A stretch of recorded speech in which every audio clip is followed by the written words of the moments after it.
நீங்க வந்து மக்கள் குரலை கேட்டு பரிசீலித்து கிஷன் ரெட்டி அவர்களை பார்த்து பாருங்கள் மத்திய அரசு இதை கைவிட்டு விட்டது அப்படிங்கிறீங்க.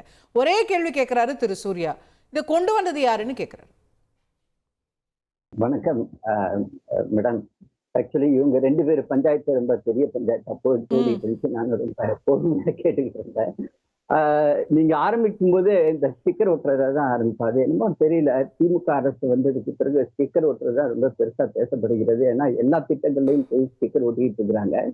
ஆனா இன்னைக்கு நீங்க கவனிச்சீங்கன்னா முதலமைச்சர் வந்து என்ன சொன்னாங்க, பாராட்டு விழா நடத்தப்பட இருக்கிறது, அதனால வந்து சென்னையில இருந்து நான் மதுரை போகிறேன் அப்படின்னு. ஆனா பாராட்டு விழால the shortest speech of a chief minister, என்னுடைய 30-35 வருடமா நான் வந்து அரசியல பார்த்துக்கிட்டு இருக்கிறேன். 2 நிமிடம் முதல் இடத்துல இதுல வந்து பேசினாரு அடிட்டா பட்டியல. அதே மாதிரி வந்து வல்லால பட்டியலையும் ஜஸ்ட் 2 நிமிஷம் தான். அதாவது அவங்களுக்கு பேசுறதுக்கு சப்ஜெக்ட் இல்லை. அதிலும் குறிப்பாக வந்து அரிகா பட்டியல பேசும்போது ஒரு வார்த்தையை ஒருவேளை வாய் தவறியா அவர் விட்டுருக்கலாம். அங்கதான் நாங்க ஸ்டிக்கர் விட்டுறதுன்னு சொன்னோம். அவர் சொன்ன வார்த்தை நான் வெர்பாட்டிம் கோட் பண்றேன். அண்ணன் சூர்யாவும் வந்து அதை கேட்டு இன்னொரு தடவை அதுல அப்ஜெக்ஷன் இருந்தா கூட போட்டு பார்த்துக்கிட்டோம். தேர்தல் வரப்போகிறது, இதுதான் கோட் வித்தின் கோட். தேர்தல் வரப்போகிறது, உங்கள் முடிவு என்ன என்பது எங்களுக்கு தெரியும். ஏன் சார், மக்களுடைய பிரச்சனைகளை தீர்க்கிறதுக்கு உங்களுக்கு எல்லாமே தேர்தல் தான் முக்கியமா? தேர்தலை நோக்கி தான் நீங்க வந்து ஒவ்வொரு முடிவுகளும் எடுப்பீங்களா?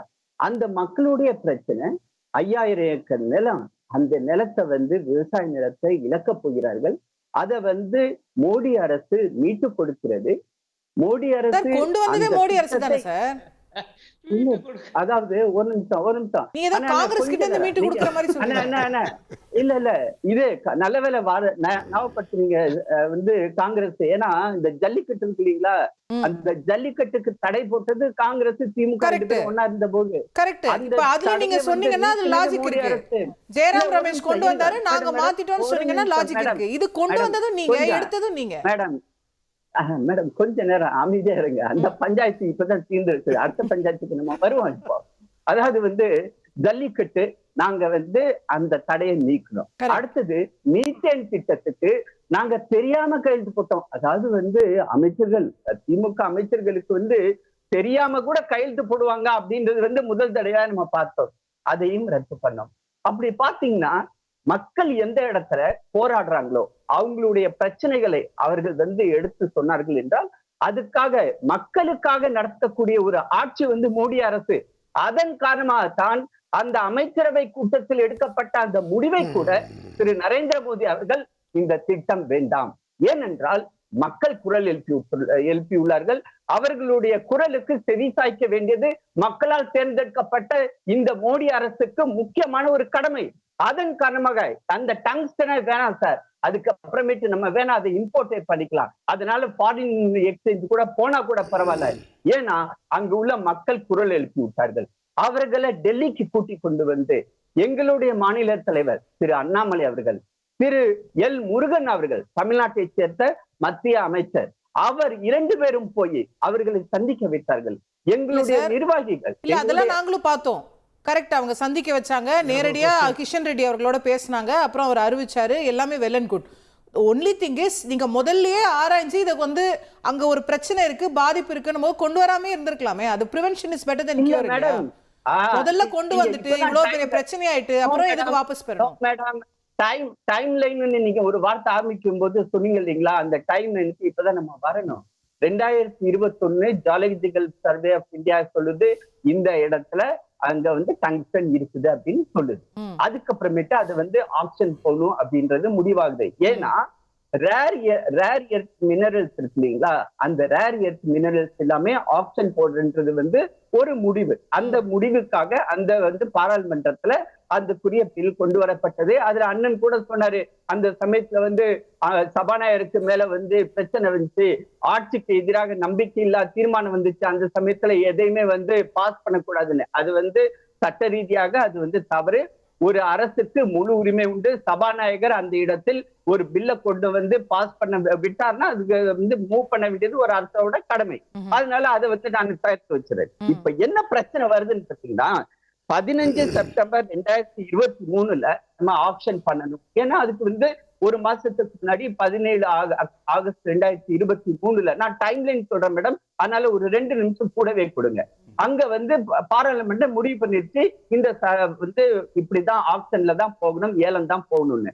சோ மத்திய அரசு 15 செப்டம்பர் 2023 மாநில அரசுக்கு கடிதம் எழுதுகிறது.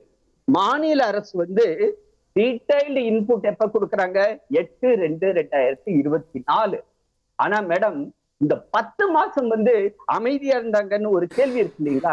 அந்த 10 மாசம் அமைதியா இருந்த கேள்விக்கு இவங்க பதிலே சொல்லல. ஏன் தெரியுமா? அப்ப கூட அவங்க வந்து என்ன சொல்றாங்க தெரியுமா? அந்த பிட்டிங் இல்ல அதுக்கு அமைச்சர் கொடுத்த பதில் சட்டமன்றத்துல என்னன்னா, அந்த 10 மாசமா மாறி மாறி மத்திய அரசுக்கு நாங்க கடிதம் எழுதிருக்கோம், அந்த கடிதத்தோட காப்பி எல்லாம் அவர் படிச்சு காமிச்சாரு அசெம்பிளில. சரி, படிச்சு காட்டினாரு. அவர் வந்து என்ன சொன்னாரு? அந்த இடத்துல வந்து மொத்தம் உள்ள அந்த ஏரியா இருக்கு இல்லைங்களா? அந்த ஏரியால எந்த இடத்துல பயோடைவர்சிட்டி ப்ராப்ளம் இருக்குது, எந்த இடத்துல பயோடைவர்சிட்டி ப்ராப்ளம் இல்ல அப்படின்னு சொல்றாங்க இல்லைங்களா? ஆனா மீதி எல்லாமே விவசாய நிலம்னு சொல்றதுக்கு இவங்க வாயில என்ன இருந்துச்சு? இன்ஃபேக்ட் அங்க விவசாய நிலம் இருக்குது அப்படின்றது மக்கள் நவம்பர் 2024 போராட்டத்துக்கு இறங்குனாங்க பாத்தீங்களா? அப்பதான் அவங்க சொன்னாங்க, எங்களுடைய விவசாய நிலத்தை தூக்கிட்டு போறீங்களே, இது நியாயமா, இது அடுக்குமா உங்களுக்கு அப்படின்னு கேள்வி எழுப்பினாங்க பாத்தீங்களா? அப்பதான் வந்து இவங்களுக்கு பிரச்சனையோடைய பூதாகரம் வந்து அந்த அம்சம் தெரிஞ்சிச்சு. உடனடியாக அவசரமாக பேசுறாங்க. நான் வந்து இந்த பதவியே வந்து ராஜினாமா பண்ணிட்டேன் அப்படின்னு வந்து கூக்குரல் போடுறாரு. அதே முதலமைச்சர் இன்னைக்கு நான் அரசியலுக்காக தான் செய்தேன், தேர்தலுக்காகத்தான் செய்தேன் அப்படின்னு கூட அங்கு எல்லா கட்சிகளுடைய பிரதிநிதிகளை வைத்துக் கொண்டு சட்டசபையில் அந்த தீர்மானத்தை நிறைவேற்றிய அவரே அவர்கள் அனைவருக்கும் கொட்டைப்படுத்துகிறார். இதுதான் அசிங்கமான அரசியல். இதுதான் வந்து அரசியல் அப்படின்னு நாங்க சொல்றோம். கேட்போம். திரு சூர்யா, ப்ரொஃபசர் இன்னும் பேசல, ரொம்ப சுருக்கமா நான் ஒரு முக்கியமான கேள்வி கேட்டுறேன். இல்லைன்னா ப்ரொஃபஸர் பேசுறதுக்கு அப்புறம் கூட கேட்பேன். ஏன்னா ஒரு முக்கியமான கொஸ்டின். ஆசீர்வாத ஆச்சாரியா என்ன மேலே எவ்வளோ அக்கறையும் பிரியத்தோடு அந்த கொஸ்டினை வைக்கணுங்கிறதுக்காக வைக்கிறேன். அவர் என்கிட்ட சொன்னார், 2 பேருக்கும் பஞ்சாயத்துன்னு அவசரப்பட்டு ஆளுநர் அனுப்பிடாதீங்க, சேர்த்து வைக்க. நான் அதுக்குள்ளெல்லாம் போல. ஒரே ஒரு நியாயமான கொஸ்டின் என்னன்னா, நீங்கள் ஒன்றும் இல்லை, இவ்வளோ உணர்வுபூர்வமாக பேசுனீங்க.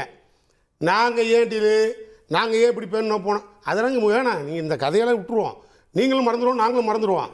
கொண்டுட்டு வந்த குற்றவாளி யாருன்னு அவங்க கேட்டாங்க. அதுக்கு நீங்கள் பதில் சொல்லலை, சொல்ல மாட்டீங்க, வேண்டாம். ஆனால் ஒரே ஒரு கொஸ்டின், இங்கே இத்தனை பேர் போராடி 6 மாதத்தில் ஒரு உயிர் போகாமல் நாங்கள் பாதுகாப்பாக தமிழக அரசு பாதுகாத்து நிறுத்திட்டோம். இதை நீங்கள் இவ்வளோ அக்கறையாக பேசுகிற நீங்கள் விவசாய சட்டத்திருத்த மசோதாவில் 600 பேர் இறந்த பிறகு மசோதா தப்பு, நான் மண்டி போட்டு மன்னிப்பு கேட்குறேன்னு கேட்டீங்களே, இந்த 600 பேர் மரணத்துக்கு யார் காரணம் சார்? ஆச்சாரி சார், மனசாட்சியோட சொல்லுங்க. நீங்களா? கேட்கட்டும். நீங்க இல்ல, உங்க அரசா, பிரதமர் மோடியா, இல்ல எப்படி?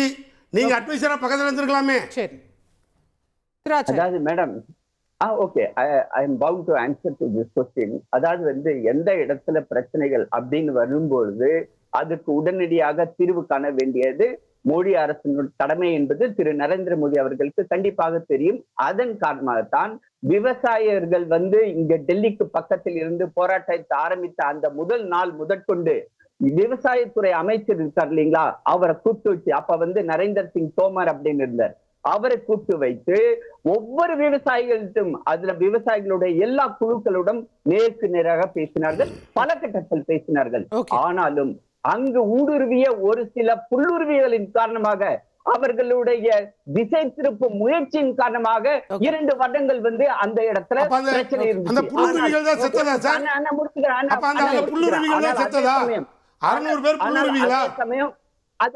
அது புல்லுருவிகளா இல்லையா கூடிய விரைவில் அதுக்கு வந்து கேஸ் நடந்துகிட்டு இருக்குது. முடிவு அந்த முடிவு வரும்பொழுது அது